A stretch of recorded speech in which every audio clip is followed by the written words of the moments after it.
Hi there, my name's Mark. Today's date is August the 27th, 2026, and I'm super grateful and thankful you stopped by to listen to me read the Word of God today here on this Thursday night. And as we prepare for the weekend ahead, which I am really looking forward to. I was never one who ever wanted to live for the weekends, but it really has become my time where I could just unwind, decompress, and honestly work on some creative projects that really mean a lot to me. I work a 9 to 5 during the week, and I do some creative things at night, but these weekends are really important, so I'm looking forward to this one as well, and I'm grateful that you're here. I'm also looking forward to tonight's word. We're going to be jumping into the Proverbs, which I absolutely love to do. I was always told to read the Proverbs. There's so much knowledge, so much present knowledge in the current year, 2026, right, that we could bring into our lives, that we could read and talk to. It's not, even though sometimes they are written using examples of the day that they were written, they're still so relevant to our lives here in 2026. Today specifically, we're going to be taking a look at Proverbs 10, verse 19. So let's go ahead and read it and talk a little bit about it. It's only one line.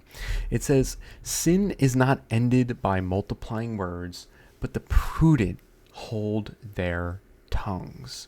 Sin is not ended by multiplying words, but the prudent hold their tongues. I always really appreciate somebody who, when you're talking to them, they really listen to what you're saying. Right. And it's something I personally have to focus on. I'm a people watcher, so I might be at dinner with somebody and I'm looking off at the table, like, what did they order? Or, that's a nice shirt, while someone is having a conversation with me. But I have tried to really make it a point to say, okay, I'm going to stay focused on this conversation, stay in tune and present with who I am with. One, because it's respectful. And two, because I also learned that when people talk to you in conversation, especially if they're comfortable around you, they tell you how they feel. They explain things about their lives that they don't even realize they're explaining, right? And I find that so interesting. And I want to be the type of person that when you talk to me, I'm listening, I'm there for you. I can empathize or sympathize with you. I could pray for you. And if my mind is in different places, I just can't do that, right? I can't have prayer. And the other thing too is when you're on the receiving end of that, of someone who's not listening, you could feel it, you could sense it, right? And that doesn't feel good, right? So I think that's one example here from sin is not ended by multiplying words, but the prudent hold their tongues. Why it's so important to listen to others as they speak is because oftentimes what leads us into sin is things like gossip, is when we don't fully understand a situation and we jump to conclusions. Maybe we get angry with someone before we fully understand and fully listen to what they're saying, which is sinful. And for me, it's gossip, right? I find myself gossiping all the time. And gossip is a sin because, it can lead other people into sin. It can lead you to anger, other people to anger, to sadness, to depression. It could break relationships.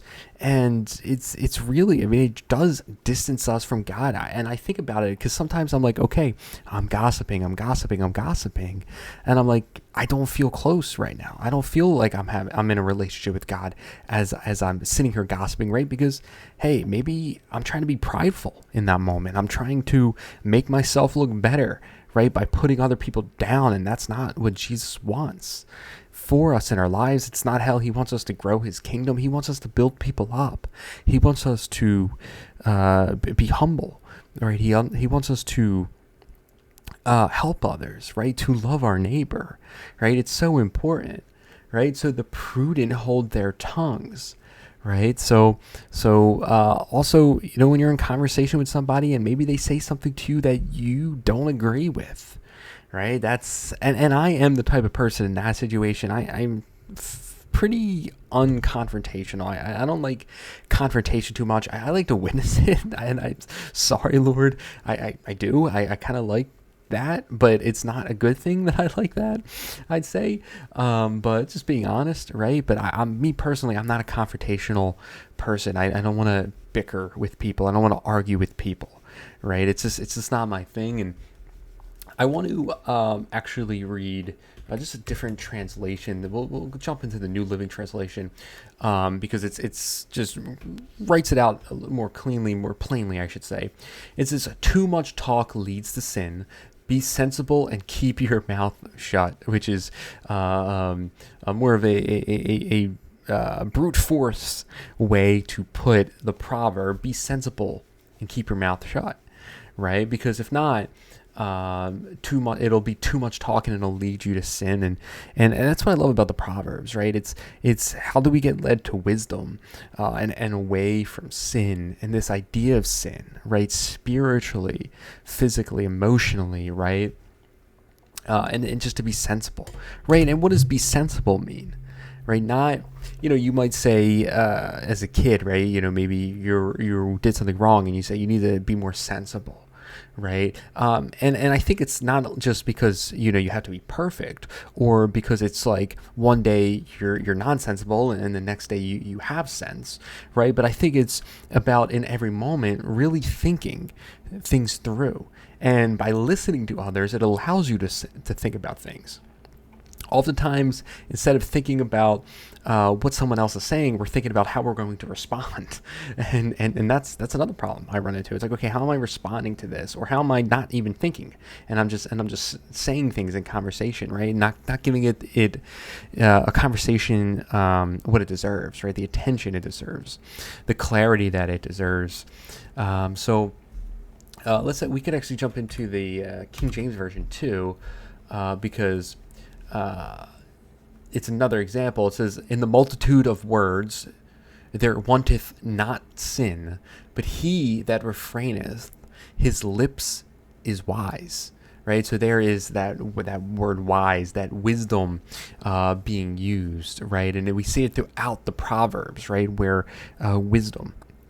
And then what exactly does that mean, right? When your lips are wise, right? That means your lips are aligned with Jesus, right? With what he wants for us in our lives, to love our neighbor, right? To be compassionate like he would be. And truly in our hearts is what we desire for ourselves as well, right? Is to live lives like that. We know how good it feels, right? When we do live our lives in a way that Jesus would. And it sounds kind of like worky, right? Like I have to do X, Y, and Z, but it's not. It really is a quality of life thing, right? It's like we feel better, we live better in a relationship with Jesus. So God is so good, and we've made an 8-minute video just from one line here in the Proverbs. I imagine if we did 5 or something, it'd be like a 2-hour long video here.